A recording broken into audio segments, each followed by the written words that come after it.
حضرت سیدنا ابو بکر صدیق رضی اللہ تعالیٰ عنہ، آپ کا لقب ہے صدیق. تو یہ جو آپ کا لقب ہے صدیق، صدیق کس کو کہتے ہیں؟ جو سچا ہو، جو مخلص ہو. تو جو ظالم ہو وہ صدیق نہیں ہوتا. بولیں، جو ظالم ہو وہ صدیق نہیں ہوتا. اور جو شخص جو ہے وہ کافر و معاذ اللہ دائرہ اسلام سے خارج ہو تو وہ صدیق نہیں ہو سکتا. تو ائمہ اہل بیت جو ہیں یہ حضرت سیدنا ابو بکر صدیق رضی اللہ تعالیٰ عنہ کو صدیق کہا کرتے تھے. یہ میں ایک اقتباس جو ہے یہ بس پیش کرتا ہوں. یہ میرے ہاتھ میں اس وقت شیعہ حضرات کی کتاب ہے، یہ ہم اہل سنت و جماعت کی کتاب نہیں ہے. اس کے اندر حضرت امام محمد الباقر کا یہ واقعہ جو ہے یہ منقول ہے. اس کتاب کا نام ہے کشف الغمہ فی معرفت الائمہ. یہ شیعہ حضرات کی مشہور و معروف کتاب ہے اور اس کی جلد نمبر 2 ہے جس کے اندر یہ واقعہ جو ہے یہ موجود ہے کہ حضرت امام محمد الباقر جو ہیں ان کی خدمت کے اندر ایک شخص جو ہے وہ حاضر ہوا. جلد 2 ہے، صفحہ نمبر 147 ہے. اس کے اندر موجود ہے کہ ان عروہ بن عبد اللہ ہے کہ عروہ بن عبداللہ جو ہیں وہ کہتے ہیں کہ سألت ابا جعفر محمد بن علی علیہم السلام عن حلیت السیف.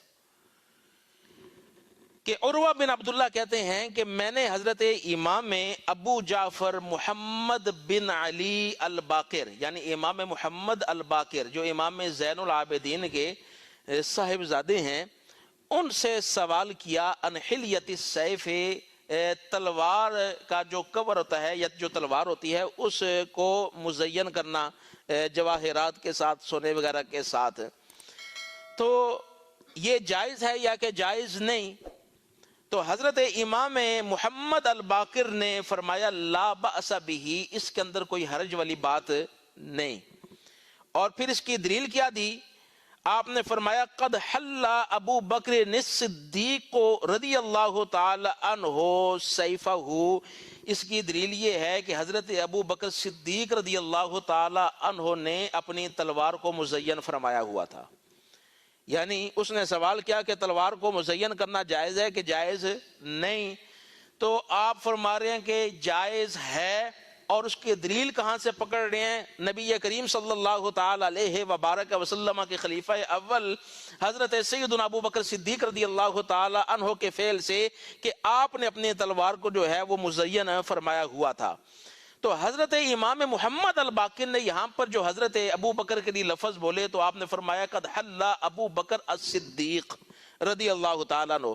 جب آپ نے یہ لفظ بولے نا ابو بکر الصدیق، تو اب یہ عروہ بن عبداللہ جو ہے یہ کہتا ہے کہ میں نے کہا فتقول الصدیق، کہ اے محمد الباقر کیا تم انہیں صدیق کہہ رہے ہو، حضرت ابو بکر صدیق کو؟ اس لیے کہ جو شیعوں کا مذہب تھا وہ تو یہ تھا کہ حضرت ابو بکر صدیق رضی اللہ تعالیٰ عنہ معاذ اللہ صدیق تو دور کی بات ہے، مسلمان بھی نہیں، دائرہ اسلام سے خارج ہیں. تو آپ ان کو صدیق کہہ رہے ہیں.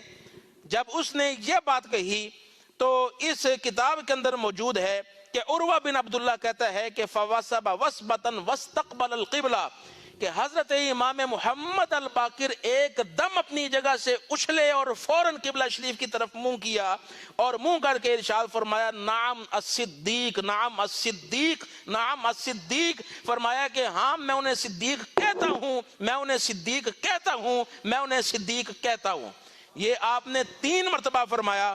اور پھر فرمایا فَمَن لَّمْ يَقُلْ لَهُ الصِّدِّيقُ فَلَا صَدَّقَ اللَّهُ لَهُ قَوْلًا فِي الدُّنْيَا وَلَا فِي الْآخِرَةِ. فرمایا میں تو ان کو صدیق کہتا ہوں، لیکن آگے پھر میرا مذہب بھی سن لو، میرا عقیدہ بھی سن لو کہ جو شخص آپ کو صدیق نہ کہے اللہ تعالیٰ دنیا کے اندر بھی اس کو جھوٹا کرے، آخرت میں بھی اس کو جھوٹا کرے.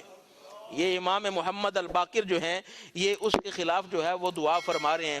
تو اس سے یہ بات معلوم ہوتی ہے کہ ائمہ اہل بیت جو ہیں یہ حضور نبی کریم صلی اللہ تعالی علیہ وبارک وسلم کے بعد حضرت ابوبکر صدیق رضی اللہ تعالیٰ عنہ کو خلیفہ برحق مانتے تھے، جانتے تھے، اور اس کے اندر وہ کوئی کسی قسم کا اس کے اندر وہ جو ہے وہ اخفا نہیں رکھتے تھے۔ وہ اس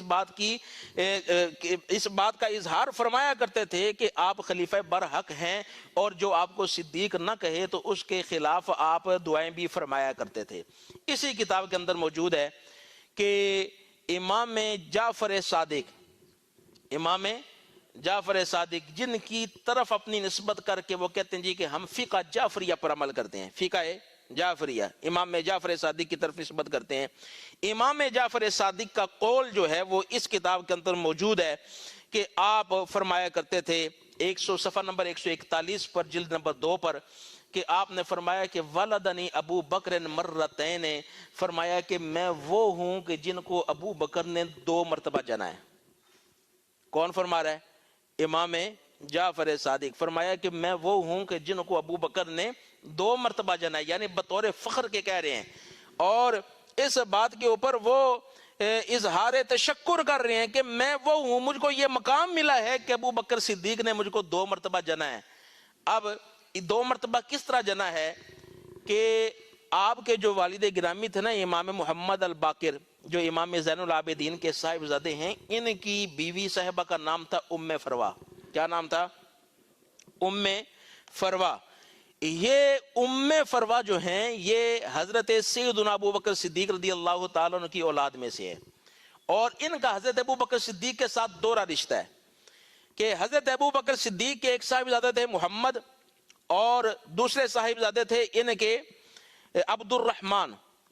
اب یہ جو محمد تھے ان کے صاحبزادے، ان کا بیٹا تھا قاسم، ان کا بیٹا تھا، یعنی محمد جو بیٹے ہیں ان کی طرف سے آپ کی پوتی تھیں، آپ کا پوتا تھا جس کا نام تھا قاسم، اور دوسرے صاحبزادے عبد الرحمن جو ہیں ان کی بیٹی تھی جن کا نام تھا اسما۔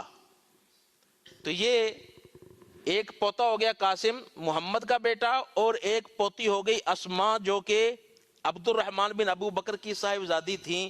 ان دونوں کی آپس میں چچا زاد جو تھے ان کی آپس میں شادی ہوئی، تو اللہ تعالیٰ نے ان کو بیٹی عطا فرمائی جن کا نام تھا ام فروا، جن کا نام تھا ام فروا۔